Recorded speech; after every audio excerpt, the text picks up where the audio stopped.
Hello students, welcome to education time academy. मैं हूं आपकी प्रज्ञा मैम और आज के वीडियो लेक्चर में हम क्लास 7 बाल महाभारत कथा का 14वां और 15वां अध्याय देखेंगे।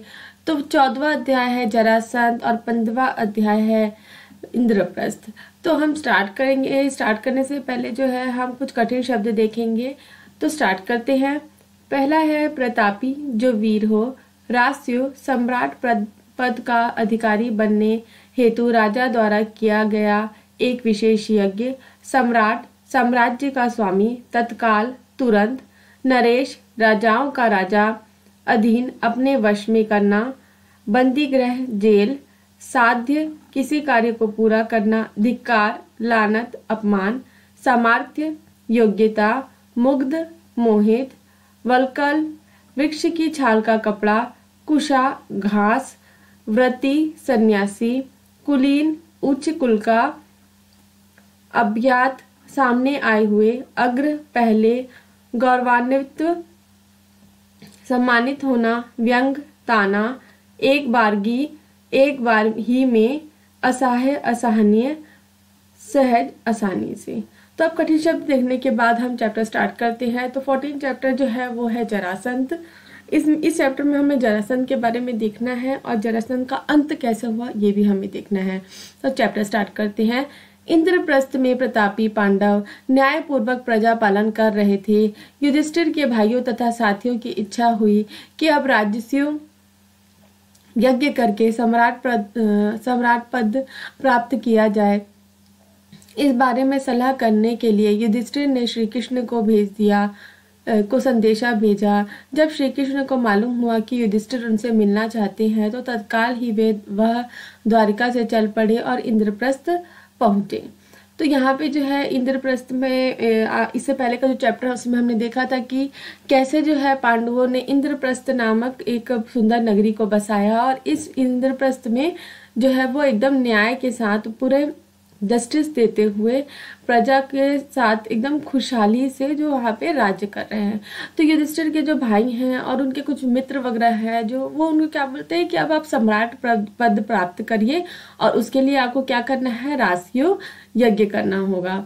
तो जब तो इसके लिए जो सलाह मशवरा के लिए वो किसके पास संदेशा भेजते हैं, श्री कृष्ण के पास। तो श्री कृष्ण जो है तुरंत जो है जैसे उनको पता चलता है कि उनको चाहिए कुछ उनको हेल्प चाहिए तो वो तुरंत जो है कहाँ से आ जाते हैं, अपनी नगरी है ना। उन्होंने भी दूसरी नगरी बसा ली है जिसका नाम क्या है, द्वारिका।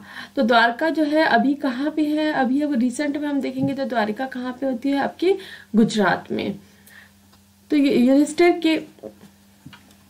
युधिष्ठिर ने श्री कृष्ण से कहा, मित्रों का कहना है कि मैं राजस्व यज्ञ करके सम्राट पद प्राप्त करूं, परंतु राजस्व यज्ञ तो वही कर सकता है जो सारे संसार के नरेशों का पूज्य हो और उनके द्वारा सम्मानित हो। आप ही इस विषय में मुझे यही सही सलाह दे सकते हैं। तो यहाँ पे जो है युधिष्ठिर जो है श्री कृष्ण को बताते हैं कि उनके जो मित्र हैं वो क्या चाह रहे हैं कि वो राजस्व यज्ञ करे, लेकिन उनके मन में क्या शंका है, उनको ये पता है कि राजस्व यज्ञ जो है वो करेगा कौन करेगा, जिसने सारे जो राजा हैं उनको अपने अधीन रखा है, अपने अंडर में रखा है। ठीक है, संसार में नरेशों सारे संसारों के नरेशों का पूज्य हो। नरेश मतलब राजा।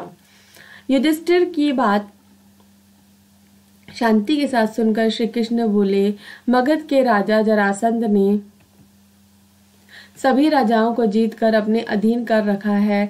सभी उसका लोहा मान चुके हैं, उसके नाम से डरते हैं। यहाँ तक कि शिशुपाल जैसे शक्ति संपन्न राजा भी उसकी अधीनता स्वीकार कर चुके हैं, उसकी छत्र छाया में रहना पसंद करते हैं। अतः जरासंध के रहते हुए आप और कौन सम्राट पद प्राप्त कर सकता है। जब महाराज उग्रसेन का नासमझ बेटा कंस जरासंध की बेटी से ब्याह करके उनका साथी बन गया,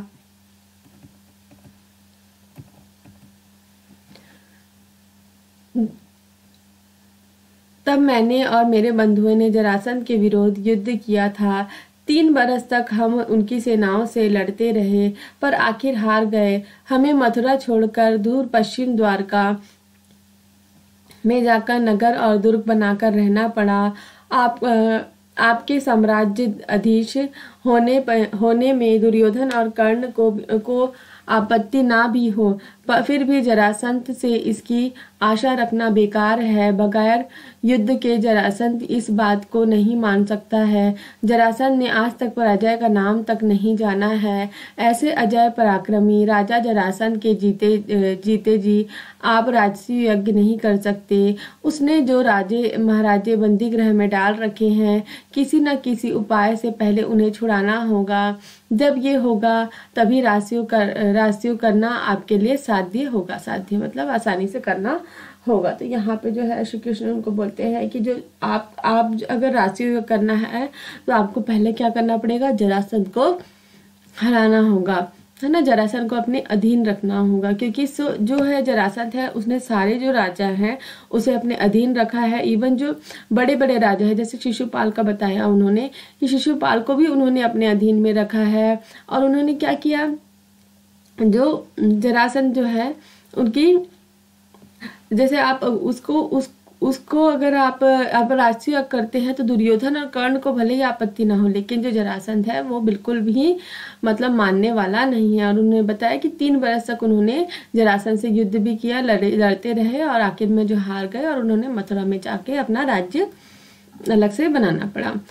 तो वो सिर्फ एक ही उपाय बताते हैं कि आप जो है जरासंध जो है उसको क्या कर दें, हरा दें, उसके बाद ही आप राशियों का यज्ञ कर पाएंगे। श्री कृष्ण की यह बातें सुनकर शांति प्रिय राजा युधिष्ठिर बोले, आपका कहना बिल्कुल सही है। इस विशाल संसार में कितने ही राजाओं के लिए जगह है, कितने ही नरेश अपने अपने राज्य का शासन करते हुए इसमें संतुष्ट रह सकते हैं। आकांक्षा वह आग है जो कभी बुझती नहीं है, इसलिए मेरी भलाई इसी में दिखती है कि मैं सम्राट अधीश बनने का विचार छोड़ दूं और जो है उसी को लेकर संतुष्ट रहूं। तो यहाँ पे जो श्री कृष्ण है उनकी बात सुनते हैं युधिष्ठिर, और युधिष्ठिर जो है एकदम मतलब शांति प्रिय, उन्हें लड़ाई झगड़ा करना बिल्कुल पसंद नहीं, एकदम मतलब वो शीतलता, एकदम शांति से रहना चाहते हैं। तो ये सब सुनते हैं और बोलते हैं कि, तो ये यहाँ पे वो बोलते हैं कि इस संसार में कितने सारे राजा हैं और कितने सारे मतलब नरेश हैं, सब अपने अपने राज्य में अच्छे से शासन कर रहे हैं, तो मैं क्यों ये मतलब फालतू के परपंचों में पढ़ूं। मैं भी मतलब चुपचाप अपने राज्य में अपने राज्य में अच्छे से राज्य करता हूँ और ये जो सम्राट अधीश बनने का जो विचार है उसे छोड़ देता हूँ। युधिष्ठिर की यह विनयशीलता भीमसेन को अच्छी न लगी। उसने कहा, श्री कृष्ण की नीति कुशलता, मेरी शारीरिक बल और अर्जुन के शौर्य के साथ एक साथ मिल जाने पर कौन सा ऐसा काम है जो हम नहीं कर सकते। यदि हम तीनों एक साथ चल पड़े तो जरासंध की शक्तियों को चूर करके ही लौटेंगे। आप इस बात की शंका ना करें। तो यहाँ पे युधिष्ठिर जो है वो इतना शांति प्रिय है, इतना मतलब विनयशील है, एकदम विनम्र है। उसको देख के तो भीम जो है उसे अच्छा नहीं लगता। वो क्या बोलता है कि जब हमारे पास श्री कृष्ण जैसे नीति कुशल है, मेरे पास इतना शारीरिक बल है, अर्जुन के पास इतना शौर्य है और हम तीनों अगर साथ मिल जा सकते हैं तो हम आसानी से जरासंध को हरा सकते हैं। यह सुनकर श्री कृष्ण ने कहा, यदि भीम और अर्जुन सहमत हो तो हम तीनों एक साथ जाकर उस अन्याय के जेल में पड़े हुए निर्दोषी राजाओं को छुड़ा सकेंगे। तो यहाँ पे श्री कृष्ण बोलते हैं, अगर भीम और अर्जुन जो है तुम्हारे साथ मतलब युधिष्ठिर के साथ है, उनसे सहमत है, मतलब सॉरी भीम और जो अर्जुन है वो सहमत है कि हमें जरासंध को हराना है, तो हम तीनों मिलकर उसे हरा सकते हैं। परंतु युधिष्ठिर को यह बात ना जची। उन्होंने कहा, मैं तो कहूँगा कि जिस कार्य में प्राणों पर बन आने की संभावना हो उसके विचार तक को छोड़ देना ही अच्छा होगा। यह सुनकर वीर अर्जुन बोल उठा, यदि हम यशस्वी भरतवंश के संतान होकर भी कोई साहस का काम ना करे तो धिक्कार है हमें और हमारे जीवन को। इस काम को करने की हमें सामर्थ्य है। भाई युधिष्ठिर क्यों समझते हैं कि हम ना कर सकेंगे। तो यहाँ पे जो है युधिष्ठिर जो है उसकी बातें किसी को भी नहीं भा रही है। अब जो है अर्जुन भी बोल उठता है कि अगर कुछ जो हम जिस काम को कर सकते हैं हम उसे क्यों नहीं कर रहे। भाई युधिष्ठिर इस चीज़ के लिए मना क्यों कर रहे हैं। और अगर हम कुछ पराक्रमी कार्य नहीं करते, साहस काम नहीं करते तो धिक्कार है, हमने लानत है, हमें मतलब अपमान है हमारा। श्री कृष्ण अर्जुन की इन बातों से मुग्ध हो गए। बोले, धन्य हो अर्जुन कुंती के लाल। अर्जुन से मुझे यही आशा थी। जब जरासंध के साथ युद्ध करने का निश्चय हो गया है तो श्री कृष्ण और पांडवों ने अपनी योजना बनाई। श्री कृष्ण, भीमसेन, अर्जुन ने वलकल वल्कल पहन लिए, हाथ में कुशा ले ली और 32 लोगों का सवेश धारण करके मगध देश के लिए रवाना हो गए। राह में सुंदर नगरों तथा गांवों को पार करते हुए वे तीनों जरासंध की राजधानी में पहुंचे। तो यहाँ पे जो है जरासंध के साथ मतलब बिल्कुल निश्चय हो गया, अब युद्ध करना ही है। तो कृष्ण, भीम और अर्जुन ये तीनों क्या है, एक मतलब सुंदर कपड़ा पहनते हैं, एकदम सन्यासी जैसा मतलब वेश बना के जो है, और हाथ में जो है घास जो रहता है ना, घास उसका गट्ठा लेके एकदम सन्यासियों के जैसे आगे बढ़ने चालू कर देते हैं। और वो कहाँ जाते हैं, मगध देश में। जरासंध समझकर जरासंध ने कुलीन अतिथि समझकर उनका बड़ा आदर के साथ स्वागत किया। जरासंध के स्वागत का भीम और अर्जुन ने कोई जवाब नहीं दिया, वे दोनों मौन रहे। इस पर श्री कृष्ण बोले, मेरे दोनों साथियों ने मौन व्रत लिया हुआ है, इस कारण अभी नहीं बोलेंगे, आधी रात के बाद व्रत खुलने पर बातचीत करेंगे। जरासंध ने इस बात पर विश्वास कर लिया और तीनों मेहमानों को यज्ञशाला में ठहराकर महल में चला गया। तो यहाँ पे है, जब वो मगध देश में पहुंचते हैं, जरासंध के जो राज्य है वहां पे पहुंचते हैं, तो जरासंध उन्हें सोचता है कि हाँ ये कोई मेहमान है, तो उनका बहुत आदर सत्कार करता है। और ये जो आदर सत्कार है उसको देख के जरासंध, जो भीम और अर्जुन है, वो कुछ भी नहीं बोल पाते, जवाब ही नहीं दे पाते। तो श्री कृष्ण बोल देते हैं ये दोनों का मौन व्रत है और वो 12 बजे के बाद, जो आधी रात के बाद ही बोलेंगे। तो जरासंध ये सब मान लेता है, उन्हें कहाँ ठहरा देता है, यज्ञशाला में ठहराकर अपने महल में चल जाता है। कोई भी ब्राह्मण अतिथि जरासंध के यहाँ आता तो उनकी इच्छा तथा सुविधा के अनुसार बातें करना व उनका सत्कार करना जरासंध का नियम था। इसके अनुसार आधी रात के बाद जरासंध अतिथियों से मिलने गया, लेकिन अतिथियों का रंग ढंग देखकर मगध नरेश के मन में कुछ शंका हुई। तो यहाँ पे जो है, जैसा कि श्री कृष्ण ने बोला कि वो आधी रात के बाद बोलेंगे, तो जो जरासंध था वो बहुत ही मतलब आदर सत्कार करने वाला व्यक्ति था, अपने मेहमानों को बहुत अच्छे से मतलब देख रेख में रखने वाला। तो आधी रात जब होती है तो उनसे बात करने के लिए वहां पे जाता है, और जहाँ जैसे ही वहां पहुंचता है उनका रंग ढंग देख के उनको क्या लगता है कि कुछ तो गड़बड़ है करके। राजा जरासंध ने कड़क कर पूछा, सच सच बताओ तुम लोग कौन हो, ब्राह्मण तो नहीं दिखाई देते। इस पर तीनों ने सही हाल बता दिया और कहा, हम तुम्हारे शत्रु हैं, तुमसे अभी द्वंद्व युद्ध करना चाहते हैं। हम तीनों में से किसी एक से जिससे तुम्हारी इच्छा हो लड़ सकते हो, हम सभी इसके लिए तैयार हैं। तो यहाँ जो है जरासंध जो है एकदम कड़क कर, मतलब एकदम कड़का मतलब एकदम तेज आवाज में, मतलब एकदम कठोरता के साथ पूछा, सच बता तुम लोग कौन हो। तो फिर ब्राह्मण जो है, ब्राह्मण जैसा तो दिख नहीं रहे हो, तो लोग तीनों बता देते हैं कि मतलब नहीं, हम लोग तुम्हारे शत्रु हैं, हम लोग यहाँ पे तुमसे युद्ध करने आए हैं। तो यहाँ पे बोलते हैं हम द्वंद्व युद्ध करेंगे। तो द्वंद्व मतलब दो लोग के बीच में युद्ध जो होता है, द्वंद्व मतलब दो। तो वो लोग बोलते हैं कि हम तीनों में से जिसे भी चाहते हो तुम युद्ध करो। तभी भीमसेन और जरासंध में कुश्ती शुरू हो गई। दोनों वीर एक दूसरे को पकड़ते मारते उठते हुए लड़ने लगे। इस प्रकार पल भर भी विश्राम किए बगैर वे 13 दिन तक और 13 रात लगातार लड़ते रहे।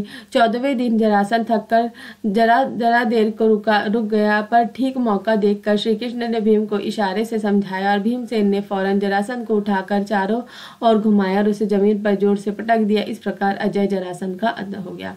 तो यहाँ पे जो है भीमसेन, तो दो द्वंद्व युद्ध किसके बीच में हुआ, जरासंध और भीमसेन के बीच में।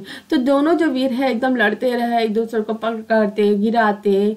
कितने दिन तक लड़े ये, 13 दिन तक, 13 दिन और 13 रात लगातार लड़ते रहे। और 14वां दिन जो हुआ उसमें जो है जरासंध थोड़ा सा थक गया, थक के जैसे ही थोड़ा सा बैठा, श्री कृष्ण ने इशारा किया और भीमसेन ने उसे उठाकर घुमाकर पटक दिया और उसका अंत हो गया। श्री कृष्ण और दोनों पांडवों ने उन सब राजाओं को छुड़ा लिया जिनको जरासंध ने बंदी गृह में डाल रखा था, और जरासंध के पुत्र सहदेव को मगध की राजगद्दी पर बैठाकर इंद्रप्रस्थ लौट आए। इसके बाद पांडवों ने विजय यात्रा की और सारे देश को महाराज युधिष्ठिर की अधीनता में ले आए। तो इसके बाद जो है श्री कृष्ण और दोनों जो पांडव हैं, उन्होंने जो जितने भी राजा वहां पे जेल में बंधे हुए थे, बंदी गृह में बंधे हुए थे, उन्हें वो वहां से निकाल लाते हैं। और जो जरासंध का जो बेटा है, पुत्र है सहदेव, ठीक है, सहदेव को क्या है महाराज गद्दी में बैठा के अपने यहाँ वापस आ जाते हैं। और जितने जो राज्य है वहां पे क्या है, विजय यात्रा करते हैं और सारे जो वहां के राजा हैं उनको अपने अधीन में ले आते हैं राज्य को। जरासंध के वध के बाद पांडवों ने राजसूय यज्ञ किया। इसमें समस्त भारत के राजा आए हुए थे। जब अज्ञात नरेशों का आदर सत्कार करने की बारी आई तो प्रश्न उठा कि अग्र मतलब पहले पूजा किसकी हो। सम्राट युधिष्ठिर ने इस बारे में पितामह भीष्म से सलाह ली। वृद्ध भीष्म ने कहा कि द्वारिकाधीश श्री कृष्ण की पूजा पहले की जाए। युधिष्ठिर को भी यह बात पसंद आई। उन्होंने सहदेव की आज्ञा दी कि वह श्री कृष्ण का पूजन करें। सहदेव ने विधिवत श्री कृष्ण की पूजा की। वासुदेव को इस प्रकार गौरामंत होकर चेदी नरेश शिशुपाल को अच्छा नहीं लगा। वह एकाएक उठ खड़ा हुआ और ठाके मारकर हंस पड़ा। सारी सभा की दृष्टि जब शिशुपाल की ओर गई तो वह ऊंचे स्वर में व्यंग से बोला, ताना देते हुए बोला, यह अन्याय की बात है कि एक मामूली से व्यक्ति को इस प्रकार गौरवान्वित किया जा रहा है। तो यहाँ पे जो है जरासंध का वध के बाद जो पांडव है वो राज्य करते हैं। उसमें बहुत सारे राजाओं को निमंत्रण देते हैं। सब लोग आते हैं, अलग अभ्यात मतलब अलग अलग देशों के जो राजा हैं वो वहाँ पे आते हैं। तो यहाँ पे फिर बात होती है कि सबसे पहले पूजा किसकी हो, अग्र पूजा किसकी हो। तो सम्राट युधिष्ठिर जो है वो भीम से पितामह भीम से जो है आज्ञा लेते हैं, सलाह लेते हैं। तो वहां पे वो बोलते हैं श्री कृष्ण की पहले करो। तो सहदेव वो युधिष्ठिर युधिष्ठिर सहदेव को बोलते हैं कि तुम श्री कृष्ण की पूजा पहले करो। तो श्री कृष्ण की पूजा वो करते हैं। तो इस प्रकार उन्हें सम्मानित होता देखकर, गौरवान्वित मतलब सम्मानित होता देखकर जो छेदी नरेश जो है शिशुपाल को, उसको बिल्कुल अच्छा नहीं लगा और वो एकाएक क्या बोला, खड़ा होकर हंस पड़ा और क्या बोला, ताना मारते हुए बोला कि एक मामूली सी व्यक्ति की पहले पूजा हो रही है, उसको इतना सम्मानित किया जा रहा है। युधिष्ठिर को यो आड़े हाथों लेने के बाद शिशुपाल सभा में उपस्थित राजाओं की ओर देखकर बोला, उपस्थित राजागण, जिस दुरात्मा ने कुचक्र रचकर वीर जरासंध को मरवा डाला, उसी की युधिष्ठिर ने अग्र पूजा की। इसके बाद उसे हम धर्मात्मा कैसे कह सकते हैं? उनमें हमारा विश्वास नहीं रहा। तो यहाँ पे युधिष्ठिर जो है उसको एकदम आड़े हाथों लेते हुए शिशुपाल बोलता है कि यहाँ पे जो उपस्थित राजा है उनको बोलता है कि जिस दुरात्मा मतलब बदमाश इंसान है ना, यहाँ पे उसको मतलब गलत बोल रहे हैं, गलत शब्दों को यूज कर रहे हैं कि जिसने कुचक्र मतलब गलत तरीके से एक रचना रचकर है ना, कुचक्र मतलब गलत रचना टाइप का बोला जा रहा है यहाँ पे, गलत तरीके से रचकर जो जरासंध को है मरवा डाला, उसकी पहले पूजा हो रही है। इससे मतलब क्या मतलब हम समझे करके। तो तब इस तरह के शब्द बाणों की बौछार कर चुकने के बाद शिशुपाल दूसरे राजाओं को साथ लेकर सभा से निकल गया। राजाधीश युधिष्ठिर नाराज हुए राजाओं के पीछे दौड़ गए और अन्य विनय करके उन्हें समझाने लगे। युधिष्ठिर के बहुत समझाने पर भी शिशुपाल नहीं माना। उसका हठ और घमंड बढ़ता गया। अंत में शिशुपाल और श्री कृष्ण में युद्ध छिड़ गया, जिसमें शिशुपाल मारा गया। राजसूय यज्ञ संपन्न हुआ और राजा युधिष्ठिर को राजाधीश की पदवी प्राप्त हुई। तो ये सब होने के बाद जो है युधिष्ठिर जो है, जैसे कि हमने पहले भी देखा कि वो बहुत ही विनम्र इंसान है यहाँ पे। तो वो वहाँ पे भागते हैं और शिशुपाल और उनके जो राजा है जिन्हें वो लेकर बाहर जा रहा है उन्हें वो मनाने की कोशिश करते हैं, लेकिन वो नहीं मानते। और अंत में जो क्या है, शिशुपाल जो है एकदम घमंड दिखाते हुए बाहर निकल जाता है। तो अंत में जो क्या है, शिशुपाल और श्री कृष्ण के बीच युद्ध होता है, जिसमें शिशुपाल क्या है मारा जाता है और ऐसे में राजसूय युग जो है पूरी तरह संपन्न हो जाता है। उसके बाद हम देखेंगे 15वां अध्याय जो 15 चैप्टर है, शकुनी का प्रवेश। शकुनी कौन है? इससे पहले हमने देखा है कि शकुनी जो है वो है दुर्योधन का मामा। तो आगे देखते हैं हम लोग। एक दिन युधिष्ठिर ने अपने भाइयों से कहा, भाइयों, युद्ध की संभावना ही मिटा देने का उद्देश्य से मैं यह शपथ लेता हूँ कि आज से 13 बरस तक है ना, यहाँ 13 बरस तक मैं अपने भाइयों या किसी और बंधु को बुरा बोला नहीं कहूँगा। सदा अपने भाई बंधुओं की इच्छा पर ही चलूँगा। मैं ऐसा कुछ नहीं करूँगा जिससे आपस में मनमुटाव होने का डर हो, क्योंकि मनमुटाव के कारण ही झगड़े होते हैं। इसलिए मैं मन से क्रोध को एक एक बारगी निकाल दूंगा। दुर्योधन और दूसरे कौरवों की बात कभी नहीं टालूंगा, हमेशा उनकी इच्छा अनुसार काम करूंगा।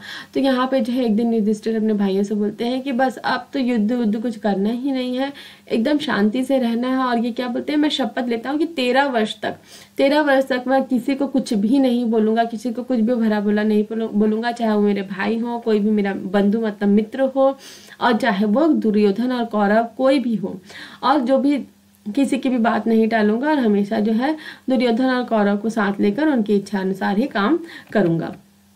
युधिष्ठिर की बातें उनके भाइयों को भी ठीक लगी।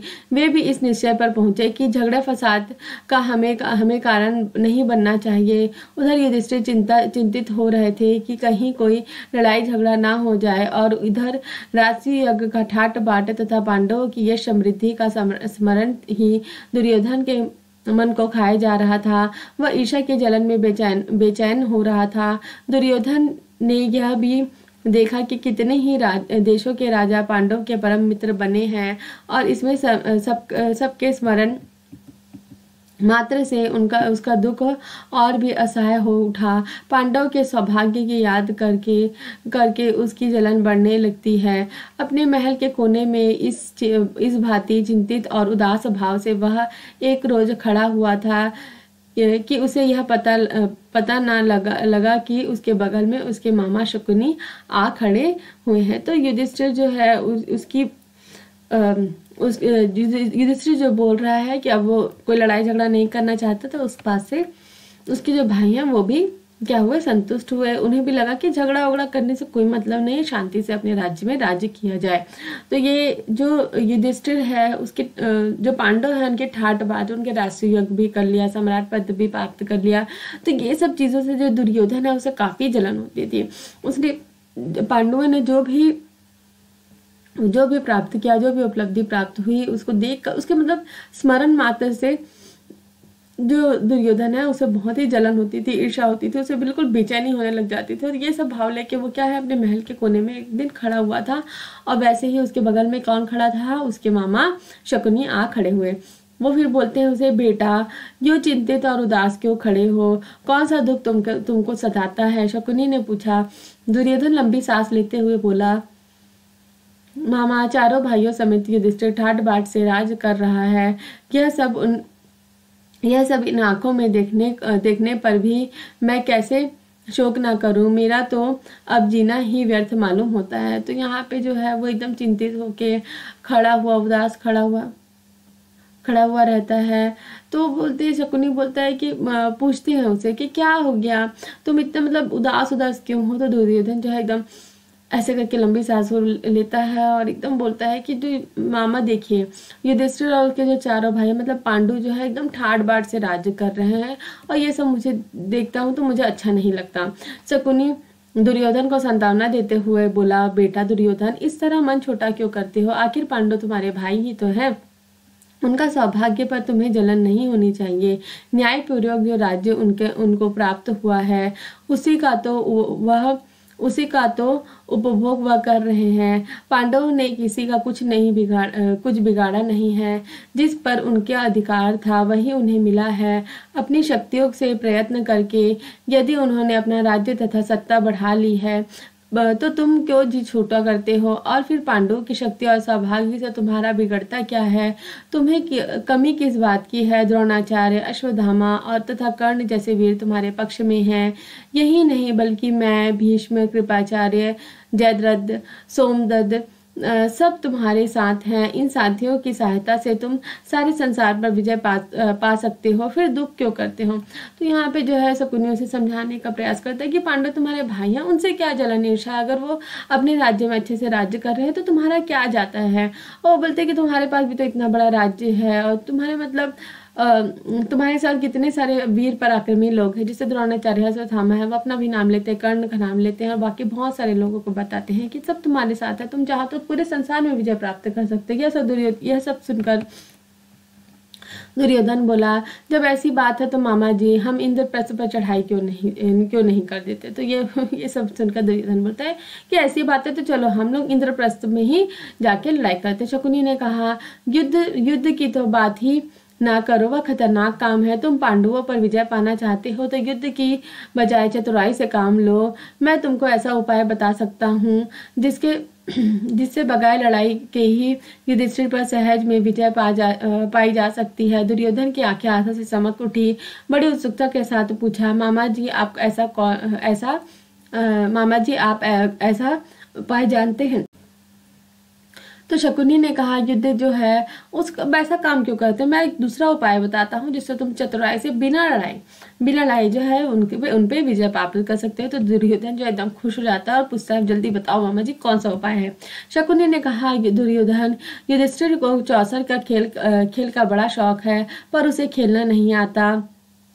हम उसे खेलने के लिए न्योता देंगे तो युधिष्ठिर अवश्य मान जाएगा। तुम तो जानते ही हो कि मैं मंझा हुआ खिलाड़ी हूँ, मंझा हुआ मतलब बहुत अच्छा खिलाड़ी हूँ।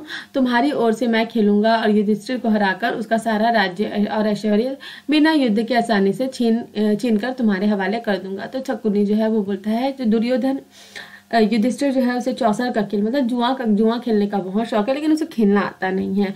तो हम काम करते हैं, और हम उनको न्योता देंगे खेलने के लिए तो वो बिल्कुल मान जाएंगे।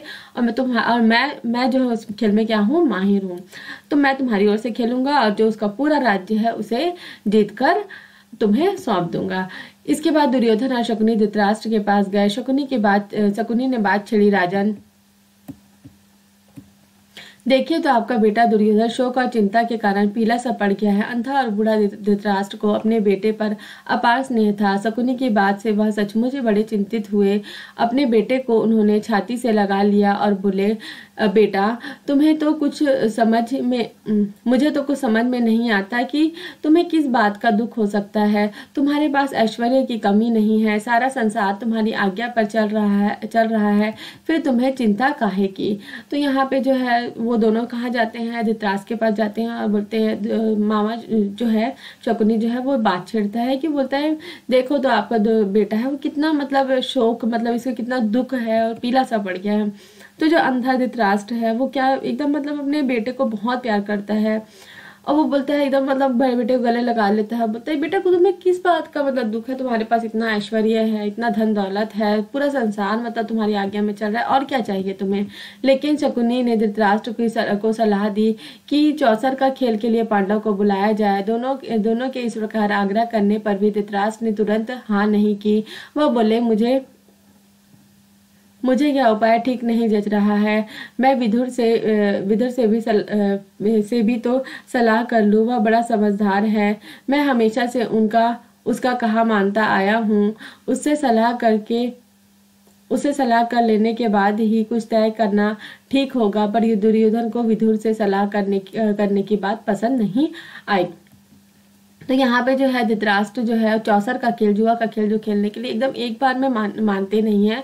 वो बोलते हैं मैं विदुर के साथ सलाह लेना चाहता हूँ, लेकिन विदुर जो है जो दुर्योधन जो है वो विदुर से सलाह लेने के लिए बात जो कर रहे हैं उसके पिता, उसको वो पसंद नहीं आती। धृतराष्ट्र बोले, जुए का खेल वैर विरुद्ध की जड़ होता है, इसलिए बेटा मेरा तो यह राय है कि तुम्हारा विचार ठीक नहीं है, इसे छोड़ दो। तो धृतराष्ट्र बोलता है, जो जुआ जो है खेल से मतलब दुश्मनी बढ़ती है, इसलिए तुम ये जो जुआ खेलने का जो विचार है उसे त्याग दो। दुर्योधन अपनी हट पर दृढ़ रहता हुआ बोला, चौसर का खेल कोई हमने तो इजाद नहीं किया है, यह तो हमारे पूर्वजों का ही चलाया हुआ है। दुर्योधन के इस तरह आग्रह करने पर आखिर धृतराष्ट्र ने घुटने टेक दिए। बेटे का आग्रह मानकर धृतराष्ट्र ने चौसर खेलने के लिए अनुमति दे दी, सभा मंडप बनाने की भी आज्ञा दे दी, परंतु विदुर से भी उन्होंने इस बारे में गुपचुप सलाह की।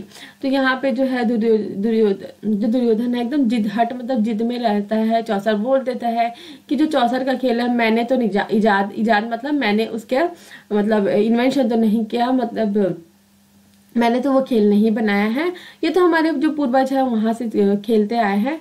तो जो इस तरह से जिद विद कर रहा है तो धृतराष्ट्र जो है एकदम मान जाते हैं फिर उसके बाद में।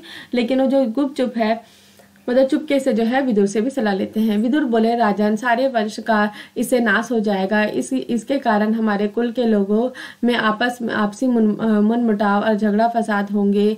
इसकी भारी विपदा हम पर आएगी। धृतराष्ट्र ने कहा, भाई विदुर, मुझे खेल का भय नहीं है, लेकिन हम क्या कर सकते हैं। सो तुम युधिष्ठिर के पास जाओ और उसे मेरी तरफ से खेल के लिए न्योता देकर बुला लाओ। अपने बेटे पर उनका असीम स्नेह उनकी कमजोरी थी और यही कारण था कि उन्होंने बेटे की बात मान ली। तो विदुर से भी वो सलाह मशवरा करते हैं, तो वो भी वही बोलते हैं कि ये खेल खेलना बिल्कुल ठीक नहीं है। लेकिन जो है धृतराष्ट्र जो है अपने बेटे से बहुत प्यार करते थे, तो वो जो बोलते हैं कि ठीक है, तुम जाओ, एक काम करो कि तुम जाके युधिष्ठिर के पास जाओ और उसे न्योता दे दो और यहाँ पर बुलाकर ले आओ। तो जो उसके पास जो धृतराष्ट्र जो है अपने बेटे से जो इतना प्यार करते थे, उसी में वो इतना जिद्दी हो चुका था और एकदम मतलब अपनी बात को मनवा के ही रहता था और आखिर में उन्होंने ये बात को भी मनवा ली। तो ये था ये दो चैप्टर का एक्सप्लेनेशन है। मैं होप करती हूँ कि आप लोगों को ये जो एक्सप्लेनेशन है वो समझ में आया होगा। अगर समझ में आया है तो वीडियो को लाइक शेयर करें, कमेंट करके बताएं कि आपको वीडियो जो लेक्चर है वो समझ में आता है कि नहीं आता है, कि कोई और इम्प्रूवमेंट करने की ज़रूरत है। और अगर आपको मेरी वीडियोस पसंद आते हैं तो मेरे चैनल को सब्सक्राइब कर लीजिए, बेल नोटिफिकेशन को ऑन कर लीजिए, ताकि जब मैं नए वीडियोस डालूँ तो आपको नोटिफिकेशन मिल सके। Thanks for watching my video.